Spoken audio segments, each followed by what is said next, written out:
ఆయన దగ్గరికి వచ్చే ప్రతి ఎండిపోయిన మొద్దు కూడా చిగురిస్తుంది.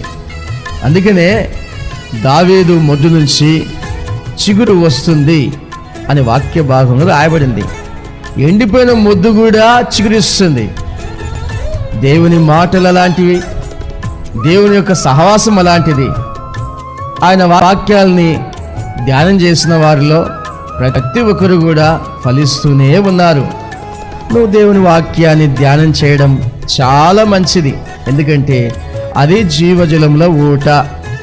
దేవుని వాక్యాన్ని అనుసరించకుండా వారి సొంత అభిప్రాయాలని బట్టి, వారి చదువుల్ని బట్టి, వారి తెలివితేటలను బట్టి నడుచుకునే వారికి దేవుని వాక్యంలో ఉన్న శక్తి, బలము, ఆరోగ్యము, ఆశీర్వాదం వారికి తెలియదు.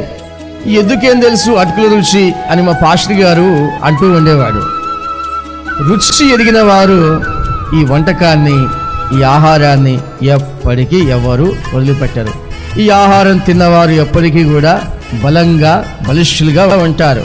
అందుకనే వాక్య భాగంలో ఒక చోట రాయబడింది కదా, రుచి చూసి తెలుసుకోవాలి దేవుని నామాన్ని, దేవుని యొక్క వాక్యాన్ని. ఎవరు రుచి చూస్తారో వారు వదిలిపెట్టరు. అసలు వారు దేవుడిచ్చిన ఆహారం తిని 40 సంవత్సరాలు కాలినడకలో నడిచినా కూడా కాళ్ళు వాయలేదు, నడుము నొప్పులు, కాళ్ళు నొప్పులు లేకుండా ఆరోగ్యంగా ఉన్నారు. ఈ ఆహారంలో అంత ఆరోగ్యం ఉంది. ఇది జీవాహారం.